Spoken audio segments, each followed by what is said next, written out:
विधानसभा में आज मुख्यमंत्री डॉक्टर मोहन यादव ने बड़ा बयान दिया। उन्होंने स्पष्ट कहा, डंके की चोट पर ओबीसी वर्ग को 27% आरक्षण दिया जाएगा। इसके साथ ही उन्होंने ऐलान किया है कि उनकी सरकार जातिगत जनगणना कराने और कोर्ट में लंबित मामलों में भी पूरी ताकत से ओबीसी आरक्षण का समर्थन करेगी।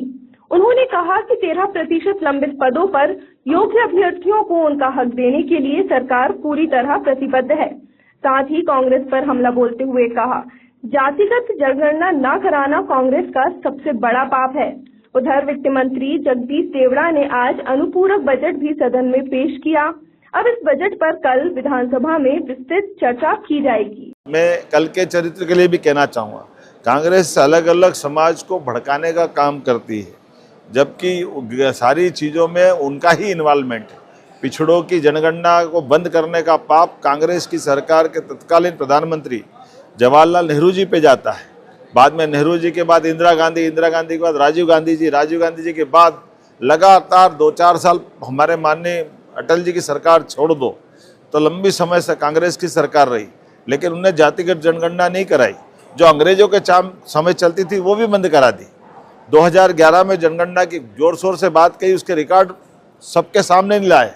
ये तो आज का समय यशस्वी प्रधानमंत्री का, जिनने जातिगत जनगणना के मामले में खुलेआम कहा कि हम जातिगत जनगणना कराएंगे और उसका समय सीमा में देश के सामने पूरी बात ले आए।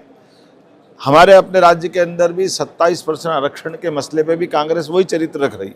कांग्रेस ने जान करते बगैर तथ्य के, कमजोरी के आधार पर, लचर नियम के आधार पर बात रख दी और अब उस बात के आधार पर झूठ बोलती फिरती कि हमको 27% आरक्षण, हम डंके की चोट कह रहे 27% आरक्षण के लिए हम निश्चित रूप से देने वाले हैं। और हमारे कई विभागों के अंदर जहां स्टे नहीं था, हमने 27% ऑलरेडी आरक्षण दे दिया है।